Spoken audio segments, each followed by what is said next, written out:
So we are seeing this chapter where the salient feature of this chapter is to understand the three characters, their behavior, uh, what what is prompting that sort of a behavior, and then of course it is uh, for us to do self-analysis and find out where we stand. So we saw the character of Dhritarashtra, who is whose behavior is coming out of tamoguna. So it's a tamasic attachment. Tamasic attachment is to inert objects. So there is the throne and the crown that he was attached to. He was also very much attached to his son, which we also say is tamasic attachment, because as a general rule, attachment to people is sattvic, but this one is coming out of tamoguna because he never ever stopped Duryodhan from doing anything wrong. A sattvic person would not allow that. The sattvic person would say, at least tell the children that, you know, what you're doing is not correct.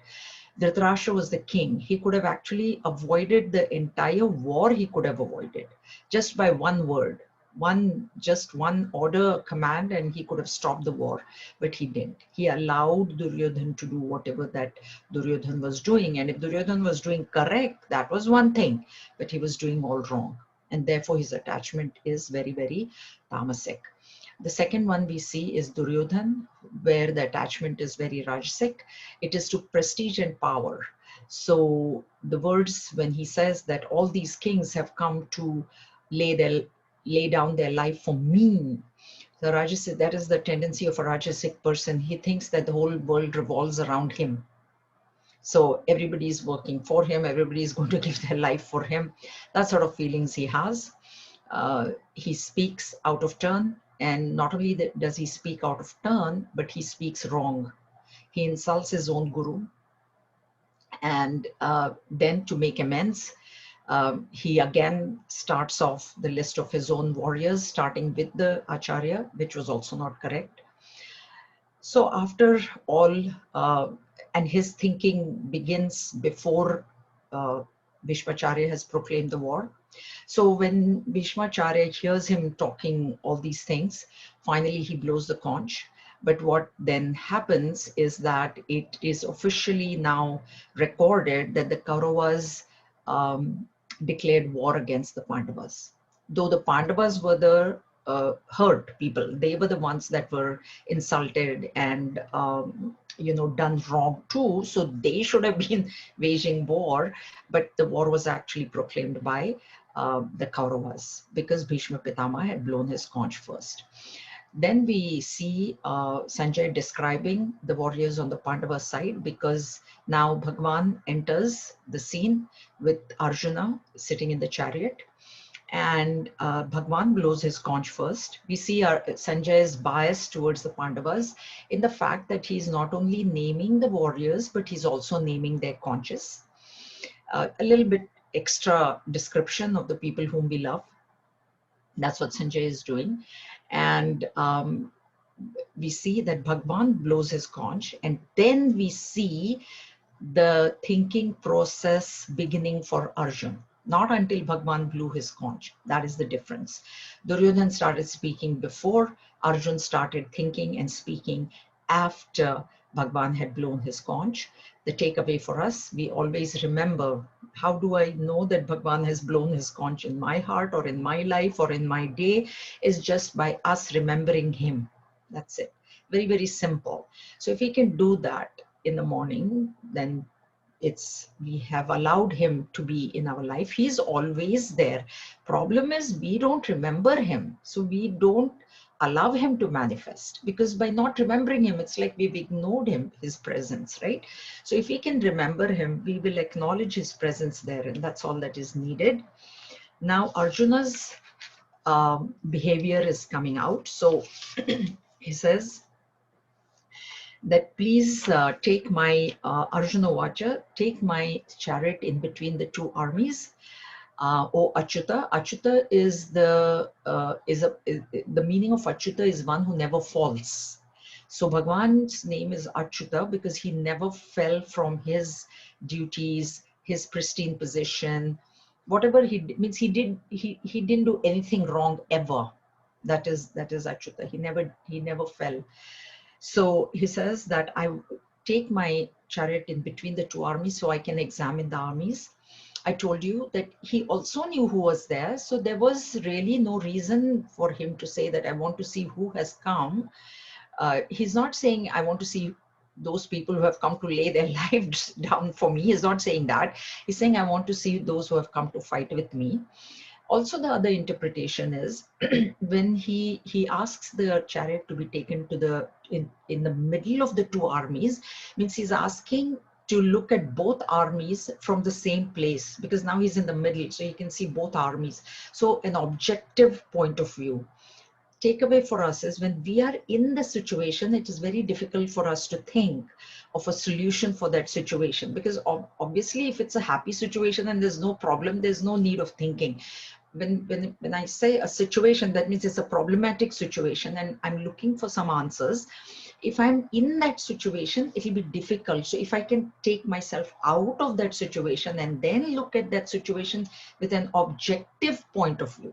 So if there's a problem with the children, not look at the children not as a mother, but some outsider, and then solutions come. So that is also one meaning that we can take, that Arjun wanted to take a look at the armies from an objective standpoint, not standing on the Pandava side. Then it is I'm on this side and I'm looking at this. So I'm neither on this side nor on that side.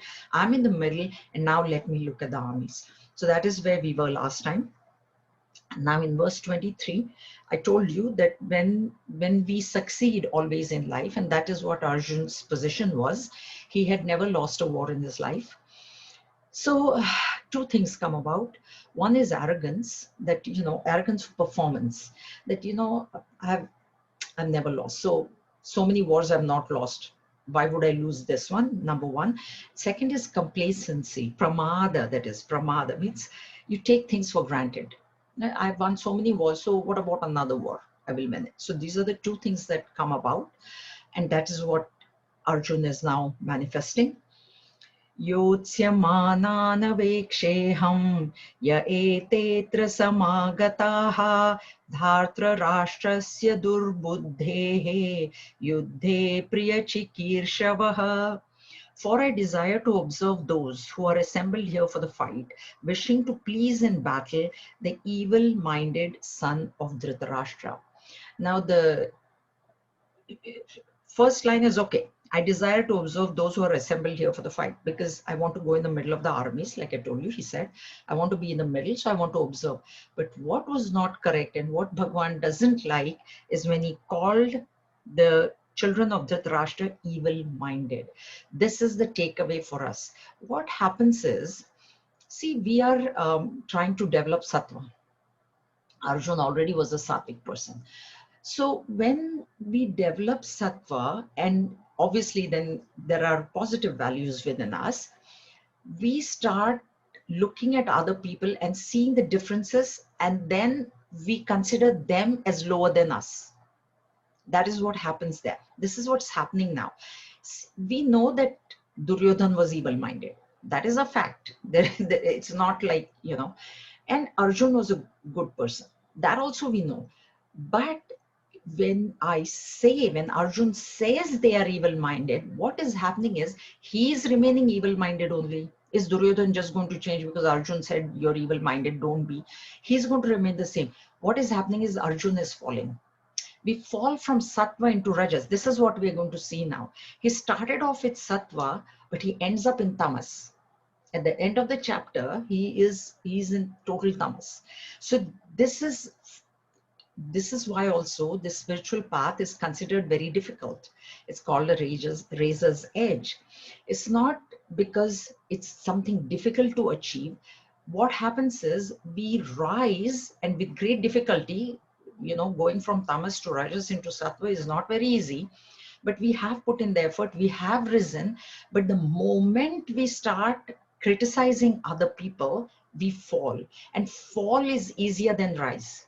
It's like going up a mountain. You go up a mountain, it's hard, but to come down, it's much faster. It's very fast to come down. a snowball will get momentum. A car going down the hill is going to pick up speed, right? So this is what is happening now. When he says that, why, he could have just said, I want to see who are there, or which people have come to help Duryodhan, he could have said, or which people have come to help the children of Dhritarashtra, he could have said, or he could have said, who has come to support my enemy. He could have even said that, because they were enemy, or n number of things he could have said. But he says the evil-minded son of Dhritarashtra, which is Duryodhan. So he's referring to Duryodhan as evil-minded, and that is what tells he is now falling. And Bhagwan, that is one thing. See, even when Bhagwan was there, he never called them evil or anything. He didn't say that they are bad and that's why I'm on your side. There's nothing like that. He was above likes and dislikes. Bhagwan is above likes and dislikes. So it's not like he disliked Duryodhan, and he liked Arjun, so he was on Arjuna's side. He was just there because they were on the side of Dharma. So it was just for Bhagwan, it was only they were adharmic, Pandavas were dharmic. I have to be supporting Dharma, I will support Pandavas. That's it. There was no likes and dislikes. So here we see that. And now Sanjay is again describing.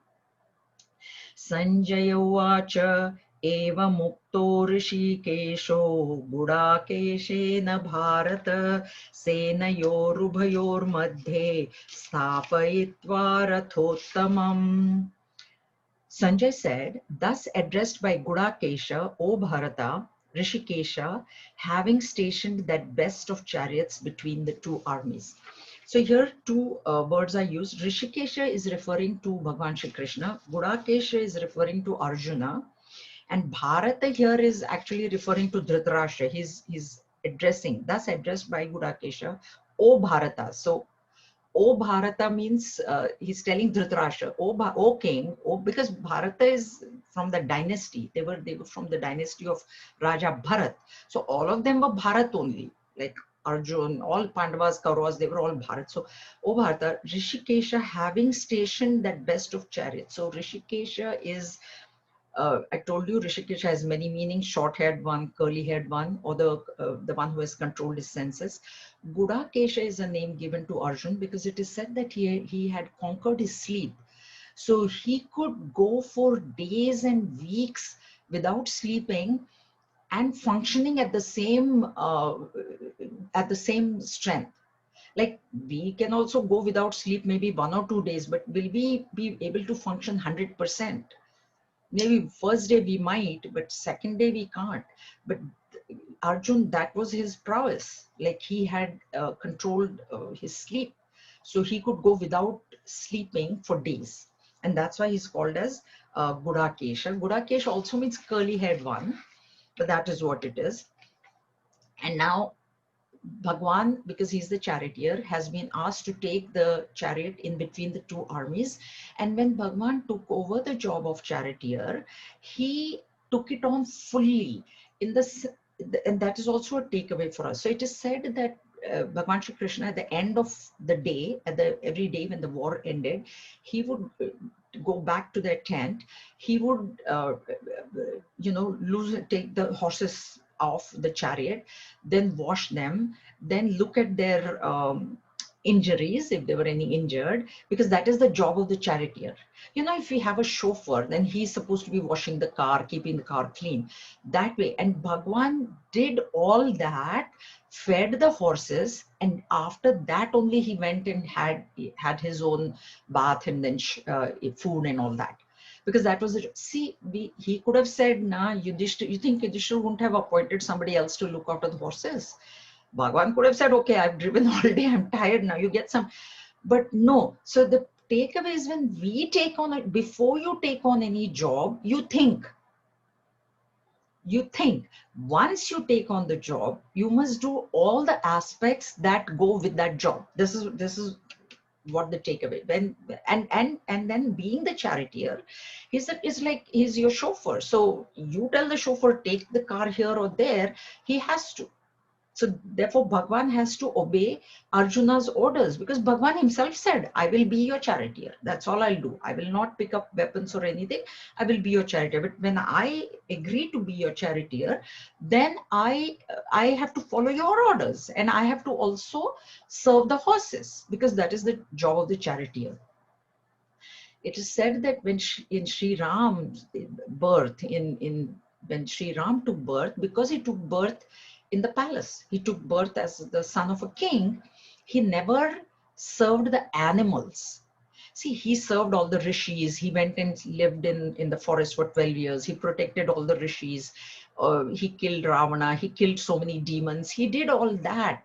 But if you look at his Ramayana, there is nowhere a mention that he tended to the horses or he did something to the cows, because he was a prince. So he felt that. So Bhagwan Vishnu felt that in Ram Avatar, I never served the animals, and I want to serve the animals. So therefore, when he came as Krishna, what was he? Cowherd boy, right? He went and he took, I told you, his Bhagwan's avatar is by his choice. So he chooses. So he chose to tend the cows. He said, I have to serve the animals this time. And that's why he also served the horses. Those are the two things. So when you decide to take up any job, think about it. Then don't say, now this is happening, they're making me do this, they're making, no, now you've accepted it, okay? So he has been now asked by Arjun to uh, take the chariot in the middle of the two armies. Now what does he do? भीष्मद्रोणप्रमुखतः सर्वेषां च महीक्षिताम् उवाच पार्थ पश्येतान् समवेतान् कुरु नीतिः. In front of Bhishma and Drona and all the rulers of the earth, he, the Lord, said, O Partha, behold these Kurus gathered together. Now here, when he was told to take the chariot in between the two armies, Bhagwan had a choice. He didn't say, Arjun didn't say exactly what spot you should take it. He just said in between that. Now, in the first row, imagine Bhishma is there, Drona is there, Duryodhan also is there. Dushasana also was probably next to him, right? So all of them were standing in one line in the first row. Bhagwan could have very easily taken the chariot right in front of Duryodhan's chariot. It's the middle of the army. What would have been the reaction of Arjun if he had seen Duryodhan right standing there? Only hatred, no? He hated Duryodhan, right? So I told you, Arjun is like us. He has his likes and dislikes. And of course, Duryodhan was number one arch enemy, because Duryodhan, it is because of Duryodhan that all the injustice that had happened to the Pandavas was so all of Duryodhan's doing. Maybe Shakuni told him, but Duryodhan did it. So the reaction would have been of hatred, and he would have said, okay, let me just go fight. And the point is that Bhagwan doesn't want Arjun to do anything out of hatred. And the takeaway for us is, when we do anything, we must not do it out of hatred. That should not be the driving force of doing something. Therefore, later on, we'll see we should not even do it out of love, because we want to rise beyond like and dislike. So here we see hatred. So there's a story, there is a Mahatma, Muslim story, it is Muslim Mahatma, who was fighting an evil guy, and the disciples were cheering him on. And anyway, the Mahatma was winning, and there was a time when he was almost going to now kill him, behead him or whatever, and the evil person had nothing to lose and nothing to do, and he knew he was going to die. So as a last resort, he just spat on the face of the Mahatma. He just, because that's all he could do. He couldn't do anything by that time. And the Mahatma, when he spat, the Mahatma withdrew immediately. And the disciples were very surprised. They said, why, you were winning the fight, now you were about to kill him, now why did you withdraw? So he said, as long as he had not spat on my face, I was fighting for dharma, I was fighting for right. But when he spat on my face, I had an extreme hatred for him, and I don't want to kill him in hatred. So Bhagwan doesn't want Arjun to fight out of hatred. See, Bhagwan has his own agenda. So Bhagwan, because that is not, and because he doesn't want Arjun means what? He doesn't want us. There is no fight that we are in, but or any work that we do, we must never do out of hate. You know, God, you know, I have to do this work, and now you know, it shouldn't be done like that. So that is why what he does is Bhishma Drona Pramukataha, means he takes the chariot in front of the chariots of Dronacharya and Bhishmacharya, and not only that, he puts into Arjun's head. What does he put? Uvacha Partha. This second line is spoken by Bhagavan. Though we don't have any Sri Bhagavan Uvacha in chapter 1, this is the only part where Bhagavan has spoken here. This is Bhagavan's line. He says, Uvacha, who spoke? Krishna spoke. That Uvacha is to Krishna. He says, Partha, O Partha. And here Partha means, O foolish one, O muddy-headed fool. One meaning of Partha, I already told you one meaning, is the son of Pritha. Why was Kunti's name Pritha? Because she was the daughter of King Prithu. So Prithu's daughter was Pritha, and Pritha's children were Partha. So that is one meaning. I've also told you that Partha word will come many times and it will have different meanings at different times. Here he means, oh muddy-headed fool, do you even know who you're fighting? Pashaitan samavetan kuru. See those who are gathered here, Samaveta. He said, na Samayutso, who have, I want to see those people who have gathered here.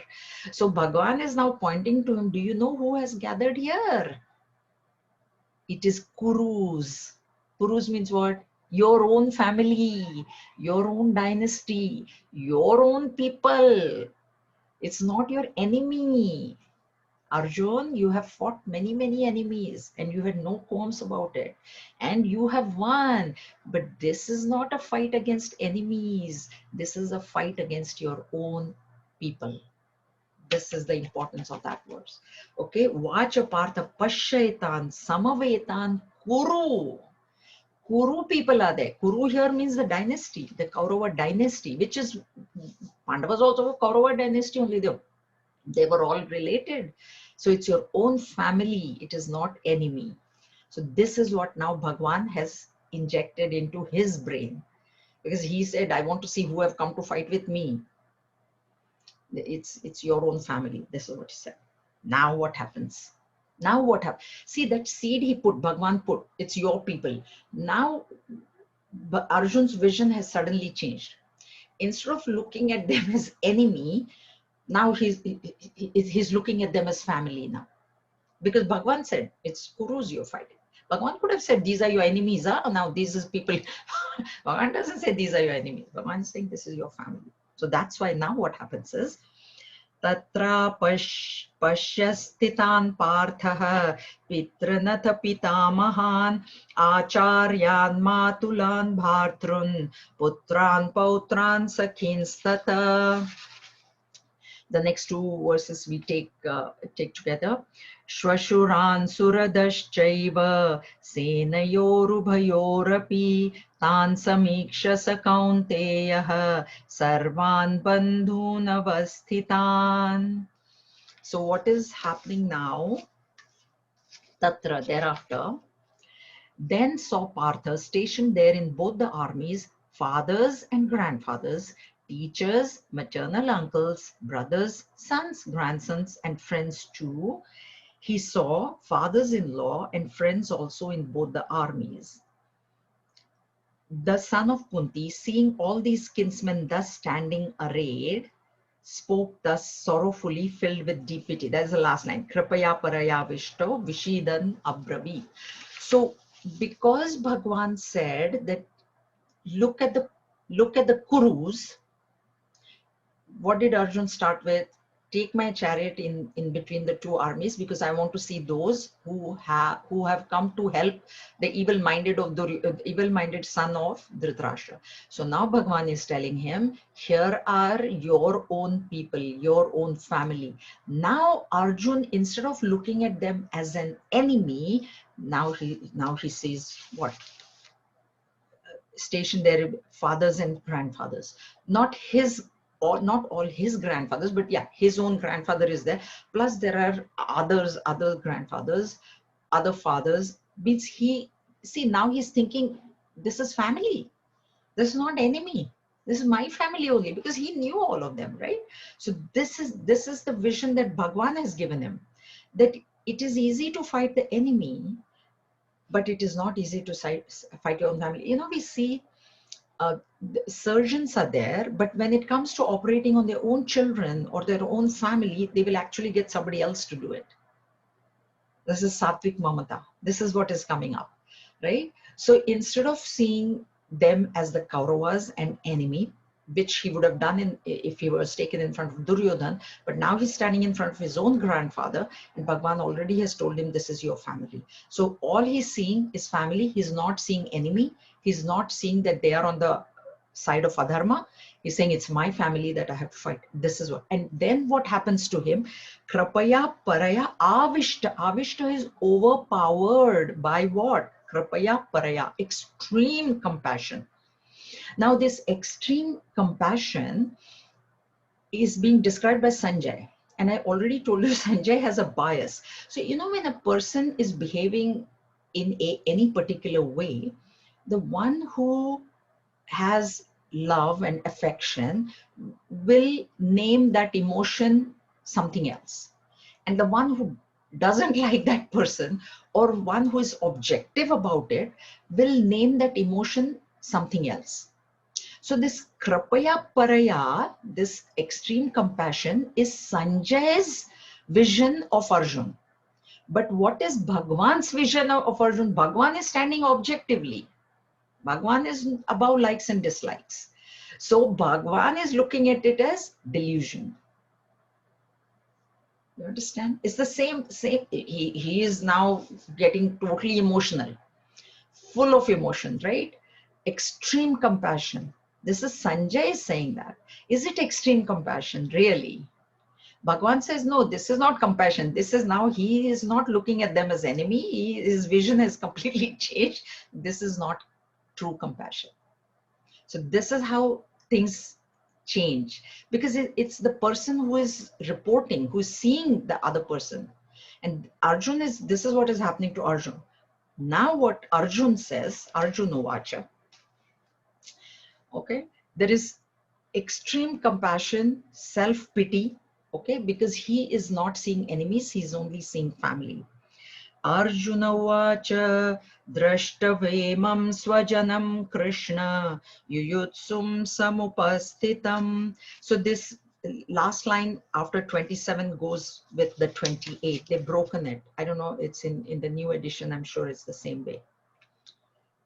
Okay, Krapaya Paraya Vishta Vishidantam Abravit, and then Drishtavemam Swajanam Krishna Yuyutsum Samupasthi. The first, this Krapaya Paraveshtya line is being spoken by Sanjay, and now he is overpowered by some emotion, which Sanjay is describing as extreme compassion, extreme self-pity. If we were to ask Bhagavan, he would say, this is delusion, this is stupidity, this is what Bhagavan would say. But Sanjay is saying extreme compassion. And now he says, Drishtvemam Swajanam Krishna. Swajanam, that is the Swa is the problem there. Seeing these my kinsmen, O Krishna, arrayed, eager to fight. See, now his vision completely changed. With that one word Kuru, his vision changed from enemy, adharmic people to my people, Swajanam. Janam is not a problem. People is not a problem. He had always fought with people. He has always been very objective when it came to waging war against other people. But when it came to Swa, when it came to my people, he had a huge problem with that. And now what he himself is describing, what that emotion is having, what effect that emotion is having on his own personality. So the next 3 verses describe the effect that that emotion is having on his body, mind, and intellect. This is how a wrong emotion can affect us. And that wrong emotion, we justify it as, oh, I'm so compassionate, I feel so this thing, I feel pity, this, that. But actually that thing is arising out of a wrong thinking. So it's Bhagwan's view and Sanjay's view.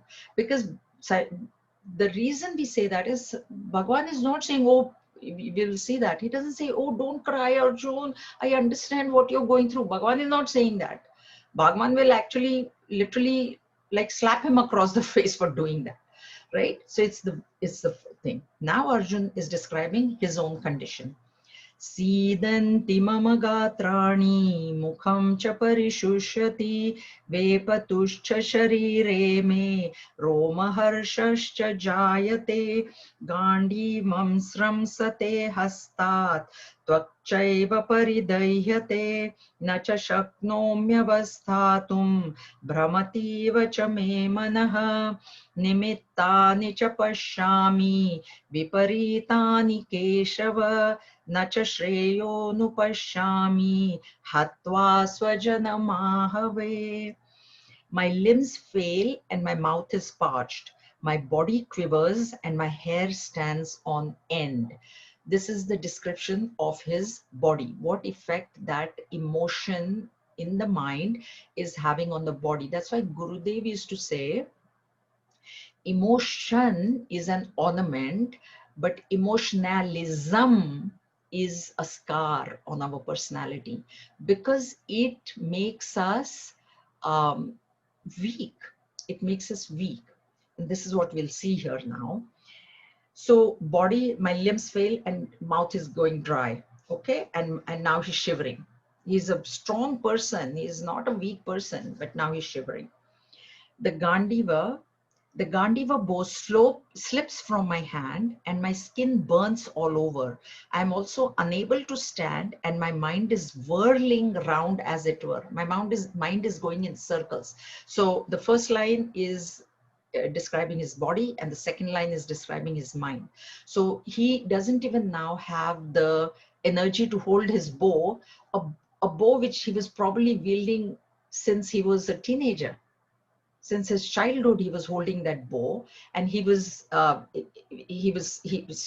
so strong, and he can't even hold his own bow. Like if he can't even hold that, how will he fight?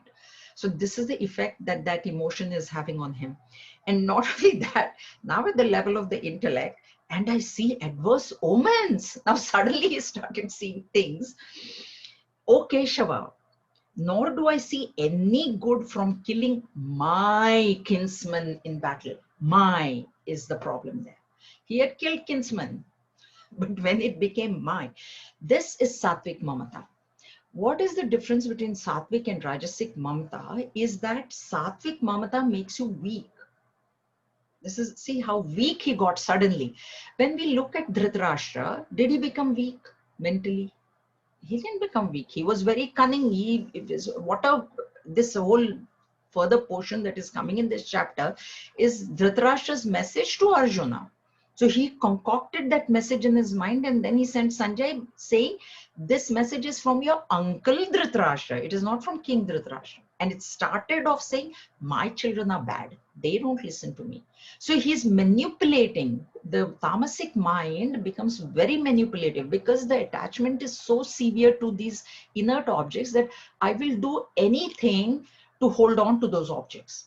And even if it means cheating and lying and murdering and this, whatever it takes to hold on to that money, I will do. And so the mind is very strong.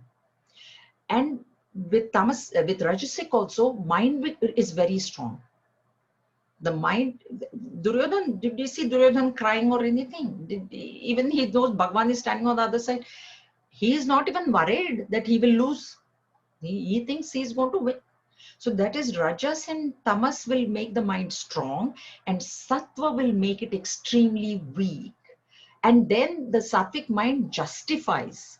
And this is what Arjun is doing. He's become very weak. Now his body, of course, fine. The body is getting weak. Mind is going in circles. And what does it mean, mind going in circles? Is that the mind thinks and then comes back. There's no solution. The mind cannot find us. To find a solution, your thinking has to be a little bit linear. You start at one spot and then you say, okay, then there's logical thinking, you know, and then you go in a straight line and you end at some sort of a destination, at some sort of a solution. Whereas a mind that is going in circles, it starts here, it goes around, back again into the same spot, back again into the same spot. So there is no solution. Your mind is going round and round, and there is absolutely no solution there. And not only that, now the intellect, bad omens means nothing good is coming. This is what Dhritarashtra had said to him. You know, there will be nothing good will come out of the war. Everybody will die. Now he will describe what will happen. So when his mind is in circles, now he has started seeing bad omens. Keshava is the one who, you know, the one meaning of Keshava. One meaning is Ka is representing Brahmaji, Sha is representing Shiva, and Va is representing Vishnu. So one is Brahma, Vishnu, Mahesh, but Keshava is one meaning is one who is emitting light. So that's why that name is used here. Keshava, to the one who is emitting light, to the one who is knowledge incarnate, the one who has all the knowledge. Arjun is telling, I see bad omens. All bad things are going to come out of all this now. So this is his, the effect on his intellect. So his body, mind, all three instruments of his have now been affected. Why?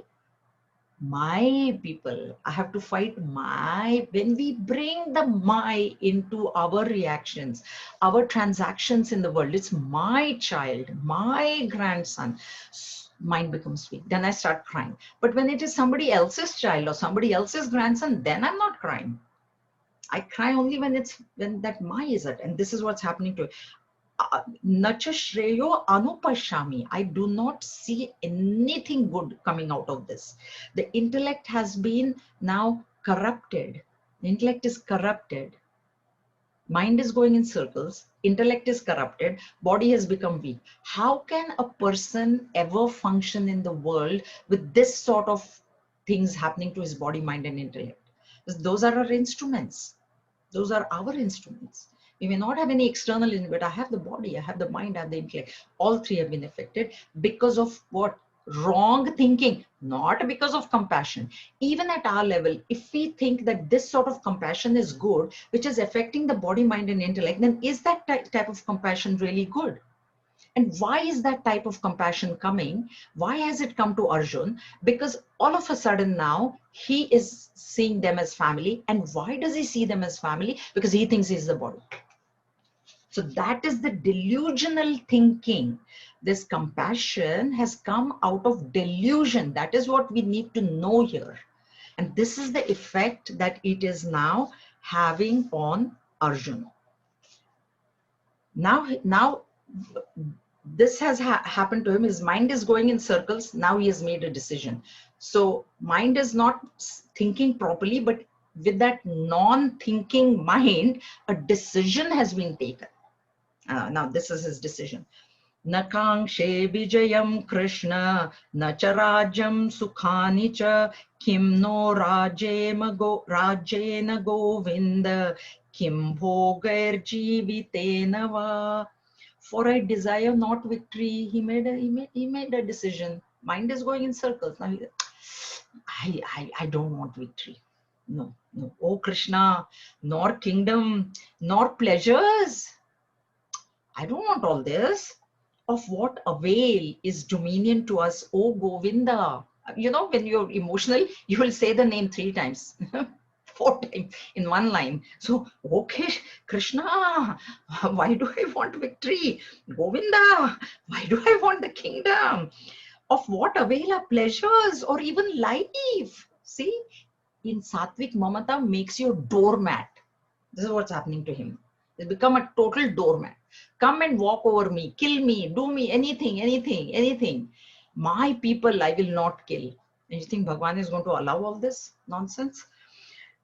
The thing here is, and we'll see 33 also, येषामर्थे काङ्क्षितं no राज्यं भोगा सुखानि च न इमेव स्थिता युद्धे प्राणास्त्यक्त्वा धनानि च. They, for whose sake we desire kingdom, enjoyments and pleasures, stand here in battle, having renounced life and wealth. Go to the next one as well. आचार्या पितरः पुत्राः तथैव च पितामहाः मातुला श्वशुरा पौत्राः श्याला सम्बन्धिनस्तथा. Teachers, fathers, sons, and also grandfathers, maternal uncles, fathers-in-law, grandsons, brothers-in-law, and other relatives. एतान् हन्तुमिच्छामि घ्नतोऽपि मधुसूदन अपि त्रैलोक्यराज्यस्य हेतो किं नु मही कृते. These I do not wish to kill, even if killed by them, O Madhusudana, even for the sake of dominion over the three worlds, how much less for the sake of the earth.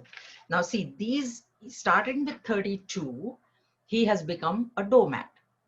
Satvik Mamata will do this to you. That's why Satvik Mamata also has to be avoided.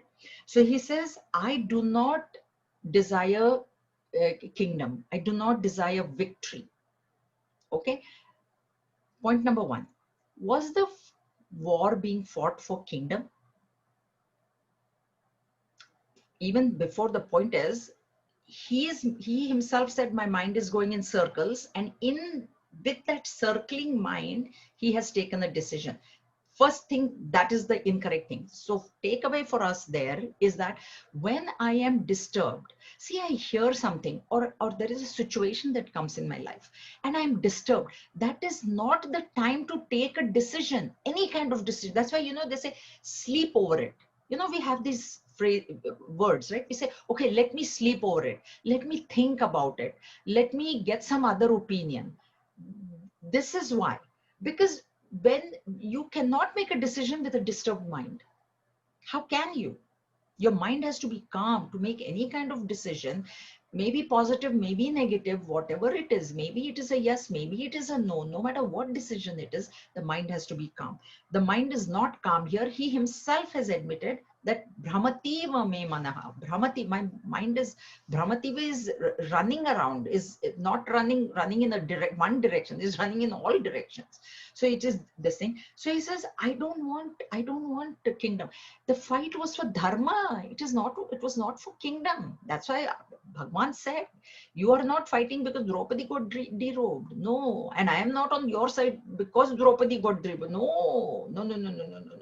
Full adharma Duryodhana is doing. And that adharma has reached a point where now it needs to be checked.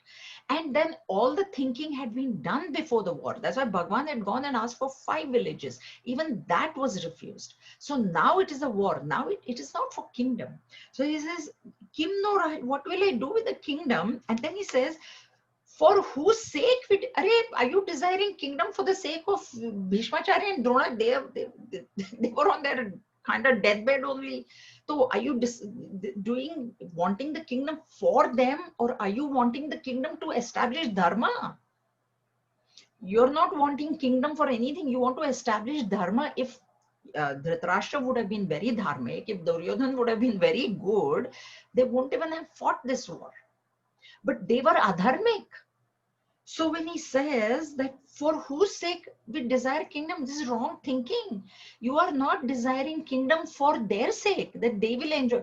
And then he says, having renounced. And then without all these teachers, not that all were his teachers, but they were teachers. Not that all of the fathers were his or all the grandfathers were his. This doesn't mean that way. Somebody's father there is, somebody's son there is, on the other side, both sides.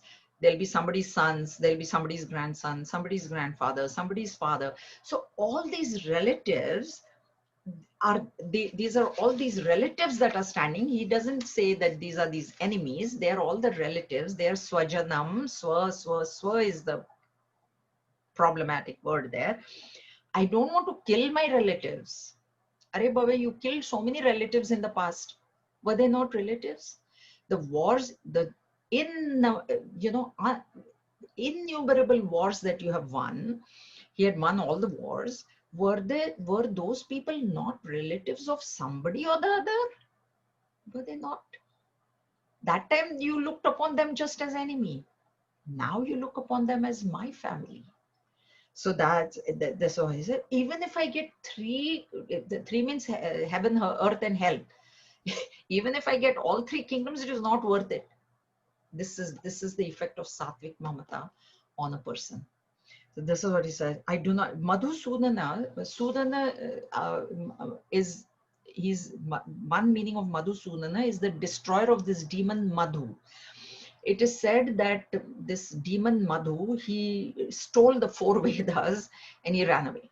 So then Bhagwan Vishnu went and then fought with Madhu, and then he killed Madhu, and then he got the Vedas, he got them back. So one of his names is Madhusudana. So he's referring to him as, you destroyed Madhu, but I don't want to destroy my people. Madhu was a demon, he was enemy, he stole, that is okay. But your own people also have stolen dharma. They're behaving in an adharmic way. So why not? But he says, even if for the sake, even if somebody were to promise me the three worlds, even for that I don't want to do. What will I do for just one? It was not even the whole earth that they would have gotten. This one kingdom, why will I fight my own people? So this is what he's saying. Are there any questions so far? Yes.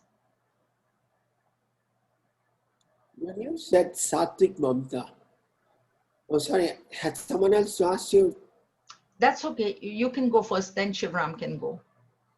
When you said about sattvic mamta, there are lots of situations in life, at least at my level, this is something very unavoidable because we are carried away by compassion.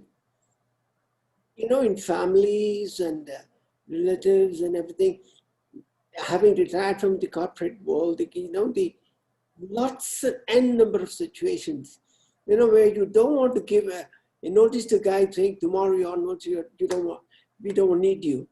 So it's very difficult to, you know, your compassion, personal compassion overpowers at that time. Yeah. The key word there is carried away and overpowering. You must not get overpowered by any emotion. You must not. It may be difficult. It is difficult. Look what happened to Arjun. It is difficult. But this is what Vedanta is all about. Because this compassion is identification with the mind. When you identify with the body, Annamaya Kosha, then your attention is on the body. So you see people, you know, they're so worried about, you know, looking young, not wearing glasses. I've told you this before. So the attention is there. When you're identified with the pranas, then all you see the world as world is full of hungry people. I should help food bank and I should help these hungry people. When you're identified with the mind, then this compassion and overpowering and getting carried away. You must do what is best for the other person. And I'll tell, like, you know, these two instances are happening. It happens with senior citizens. I have a friend whose husband, the geriatric doctor told her that your husband needs to go into long-term care because he will never be able to walk after this, right? And no, I want to be together with my husband, blah, blah, blue, blue. She went through, she went into assisted, she was in independent living. They threw her out. Independent living said, we cannot take care of your husband. You need to move to us. Assisted, threw her husband out. Now he's in long term, which the geriatric doctor had told her. She was in Vancouver. She was told her there. And this is over. You must be able to do what is good for the other person. What happens in getting overpowered by compassion? We are thinking, because I want to be close to my husband. I want to be, Arey Baba, but what is good for your husband? You can't, she is herself not young. She is not this thing. She cannot take care of him. Absolutely not. She used to tell, oh, Ma, Jaya, I'm just like exhausted. I said, you can't. So give him the best that you can. And if the geriatric doctor is telling you, she said, no, you are wrong. She told the doctor to his face. No. My husband is ultimate. So If she would have accepted that right in the beginning and got him, she could have saved herself that much trouble, but ultimately she has done that. So overpowering, you have to be very careful with this. You need to do what is good for that person. You need to put yourself in that person's shoes and say. And her husband, at one point, he himself told those case workers used to come. He said, I want to go to long term because there'll be better care for me over there. So it is a very slippery road, tricky. You need to be in this thing for have this sort of an objective judgment to have is difficult. It is difficult, but that's how it should be. Yes, Shivram. Thank you, Jayaji. Jayaji, I have just two parts to my question, Jayaji. In 23, verse 23, he says, Dharta Rashtrasya Durbuddher Yuddhe Priya Chikirsavaha. So here, my question was that this is the fall of Arjuna or arrogance. This is where it starts. So is this the Rajasic because he is at a mental level identifying bad and good, and as if as he's aware and from his perspective at a mind level he's doing an identity between bad and good? Is this sort of a Rajasic level fall from his That's what I Sattvic? said. That's what I said. That's where his fall has started. Okay. By calling them durbuddhehe, by calling them evil. That's why this path is so difficult, because you know the person is trying to rise and he rises to a sattvic level, and then the differences become even more obvious. Yeah. Okay, the differences, that's why we talked about this in the Vivek Churamikla. So a sattvic person will see the differences, but he should not be saying those. He should not be saying, because what he has said is correct. They are durbuddhehe, they are evil-minded, and that is correct. Nobody's denying it, but he cannot say that. Okay. Because he falls. He is falling. That's the takeaway this for is us. the mind level where it has actually started the effect. Yeah. So, mind only starts, na? Body will come later, na? Right. Okay. So based on that, again in chapter 20, verse 25, here when Bhagwan mentions Kuruniti, he's actually trying to check whether, so basically should the understanding be that whatever action we are going to perform has to be done in complete awareness of the situation, and Bhagwan is trying to check what level of awareness he is in, because he is going to get into war and he doesn't want him to fall once the war has started. So he's creating a situation that, are you aware that these are Kuru? But at what level will you have to function at your highest level? Similarly, how we have conquered others. Is that something that we are trying to, Bhagwan is trying to do by, or should we understand that every action that we do should be performed in complete awareness? That is how it should start. Okay. For us, it is correct that every action that we do should be in complete awareness. But to say that Bhagwan is trying to do is not correct. Because Bhagwan never has to try anything. Bhagwan knows. Okay. Who tries? Who doesn't Sorry, know? I think I used the phrase incorrectly. You're right, Jayaji. Yeah, Bhagwan is building, Bhagwan knows, and Bhagwan is building towards a point where he wants Arjun to surrender to him, because the purpose of Bhagwan's birth is to give Gita. So it'll come in second chapter. Bhagwan is saying, Arjun, I lived with you for so many years, but you never asked me. And now it is time for me to go, and I have to give you this knowledge. So you better surrender to me now. Bhagwan is the director of this entire play. Okay. He's directing. So that's why he's telling Arjun, because you see that complacency is coming, that I have won so many wars. What about this war? Therefore, Bhagwan is trying to make him aware that there is a difference between all the other wars and this war, because the other wars were not your relatives. Okay. This war is your relatives. You're fighting. Bhagwan knows that Arjuna is going to fall. So he Bhagwan wants triggers him to this thing, him falls and then surrenders. Yes. Okay, Jayaji. Bhagwan is doing everything with a purpose. Whatever Bhagwan is doing is with a purpose. Whatever Arjuna is doing, we are doing. We are falling. We fall. So now he's gone into Rajas. Now he's going to go into Tamas. Then Bhagwan will bring him into Rajas. We'll see that in the, because to a tamasic person, you cannot tell anything. Dhritarashtra heard the whole Gita, nothing happened to him. It was like pouring, on an upside down bucket. It was like pouring water on the upside down bucket. So nothing went inside Dhritarashtra. So even for Arjun, when he's in a tamasic state, he needs to be in Rajas. That's the takeaway, that from tamas we need to come into Rajas, and then from Rajas you move on to Sattva. Yeah, Jayji, sorry, because you mentioned this, another thought came to mind. You said that Lord Hanuman actually said, without your permission, I heard Bhagavad Gita, and he begs forgiveness. But in this case, Sanjaya also gets to hear this, right, Jayji? But Ved Vyasaji had given him permission, na? Okay. He gave him the eyes, na? Correct. Yes, He yes. told him, Bhagwan Vedvyas was giving the eyes to Dhritarashtra, because you cannot see anything and you will be in your palace. I will give you the eyes so you can see what is going on. Dhritarashtra says, no, I don't want, but you give it to Sanjay and let Sanjay tell me. And therefore, for the first 9 days, he doesn't even bother asking Sanjay what is going on. Oh, okay. That's why we said that already, right? That this dialogue is, this report is going on the 10th day of the war. 10th day. Yeah. So 9 days Sanjay is Dhritarashtra blessed was in that it. way. Very blessed. Very blessed. Yeah. All of them are blessed, whoever heard. That's why we are also blessed that we get to hear this. So we have to be, cognizant of that fact. Is there anything else? Yeah, Jayaji, I have a question. Yes. Yeah. Can you? It's about the Madhusudana, Sri Krishna Bhagwan. So can you teach me? Actually, is this in Mahabharata? Everyone knew that Sri Krishna actually is the avatar of Vishnu from the start. Actually, some people knew, and some people thought he was a magician. So the Kauravas, Duryodhan and all, Shishupal, they didn't acknowledge him as Bhagavan. No. So here at this point, Arjun knows that he is Madhusudana. He is the killer of Madhu, actually as a Vishnu. No, that is from means it is a name that he's using. Whether Arjun knew or not knew, I don't know.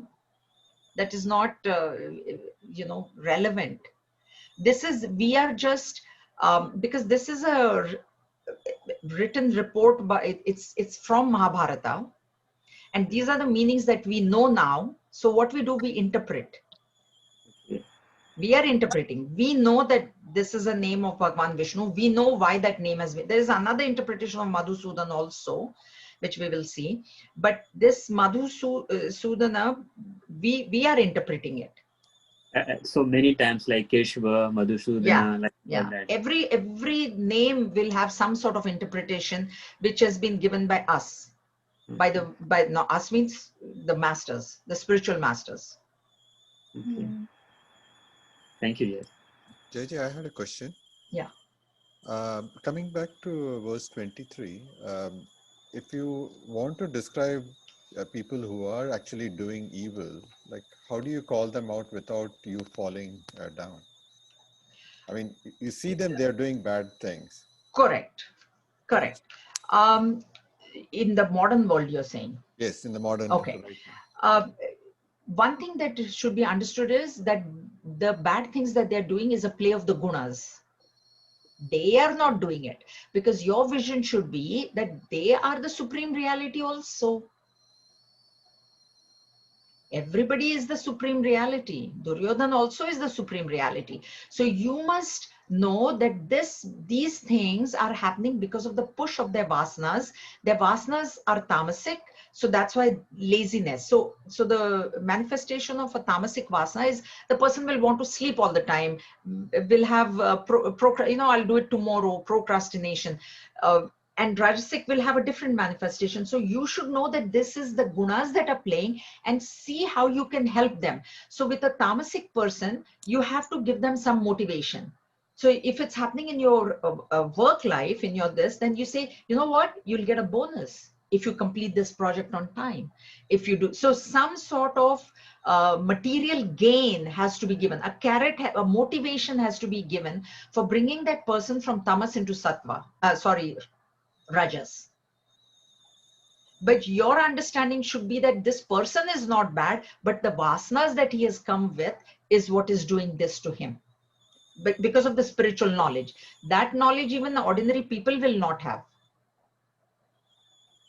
Some of it is hard to apply, like when the people are hurting each other or when police officers are killing black people, like what justification or what play of gunas applies Okay, there? now there, you know, there it's very difficult. There, what you do, what has to be done is, now this is, you're listening to what is happening in the US or in the world, right? Right. See, there what our position should be, can I help in any way? And if I can't, then I need to withdraw. I can't do anything. Like, see, right now the pandemic is going on, right? Okay, so the food bank is saying that we need food for the people because there are many people unemployed, etc. So instead of saying, oh, you know, the government is not helping them and this is, you see what you can do. So you can say that, okay, I can contribute to the food bank, or I can give food to the food bank, and you do what you can do. Ultimately, from the ultimate analysis, means the highest Vedanta tells us that actually there is no world. The whole thing is an illusion. It's a dream that is going on. That is highest. But at our level, instead of getting involved in that, if you can do something, you do. But if not, you accept, you pray. What you can do is pray. But the world is a mixture of good and bad. And this thing has been happening even in Rama's time. There was Ravana. He was doing bad things. That's the same thing. Krishna's time, there was Kausa. He was doing bad things. He had put his own parents in jail. So every yuga has got these bad people. And we are no exception. And we are in the worst yuga. Kali Yuga is the Iron Age, right? So we are in the worst yuga. So this adharma is going to go on increasing. So the thing that we can do is we can improve ourselves if we can shift. If we are able to shift our identification to the supreme reality, we will then come to understand this as an illusion. Right now, at least understand that it is a play of the gunas. They don't know, they can't help themselves because their vasanas are pushing them. And if you as a bystander can do something, you do. If you can't, then don't. Most of the times we can't. We cannot control everything that is happening in the world. We cannot. It is not possible. So control what you can, what is within your sphere. And then if you're working, then if you're a team leader, then that is within your control. There you help people. That's why later on Bhagavan will say, whatever anybody offers me. So what Duryodhan, finally, how did Bhagavan take care of him, right? By a huge war. This Vedantic knowledge, this is how it has different levels. You get it? Right. So if we are not completely ignorant now we've been with the mission for a while, right? So we are not completely ignorant. So we must know that whatever happens is a play of the gunas. That is the basic understanding that we must have. It is a play of the vasanas. Even before gunas, we have not heard gunas that much. In Tattva Bodh itself, we heard vasanas. So these vasanas are the ones that are pushing people. They push us too. Okay, so depending on the vasanas, this person is acting. So that is one level of understanding. The next level is his gunas are like that. What to do? What to do? Duryodhan, one line is assigned to Duryodhan. He says, I know what dharma is, but I cannot do dharma. And I know what adharma is, but I cannot avoid adharma. That is what he said in Mahabharata. Very, very, very famous line. So he says, so those people probably in their deepest conscience, they know, but they can't avoid it. So what is my position then? Okay, am I in a position of authority? Am I the chief of police over there? Or am I something that I can do? Am I a lawyer that I can take on pro bono work? Or am I, okay, I can't. You know, when wars happen and they doctors without borders, right? So we see nurses, they volunteer and they go to Bangladesh and they go to this, and this, you see that ad on YouTube. Oh, I'm a nurse in Western Canada and I went. Okay, she was able to go. I am not a nurse, I cannot go there. Okay, can I give some donation to them? So whatever that I can do, you do. And then higher than that you go. All this is happening because of the identification with the equipment, which is body, mind, and intellect. So I cannot change them.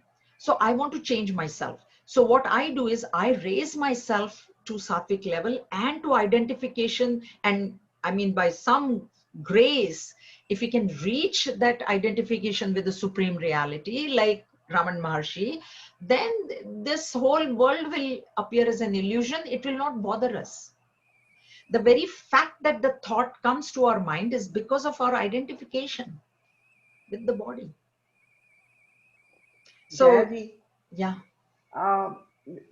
Continuing with the same thing, it is what we have understood being in the mission. But what about sometimes young children in the family or people in the family who cannot understand this difference? Yeah. How do you make them realize that whatever, as you said, You don't. can do something, You then don't. you do. Otherwise, You don't make. You cannot change anybody. You can. That's why Gurudev has started Bal Vihar and all. So if you can convince them to put children in Bal Vihar, if you can convince them to come to mission, then there will be some hope. Yeah. Right. Okay. There is just no point talking about it. Yeah. Right? There is no point.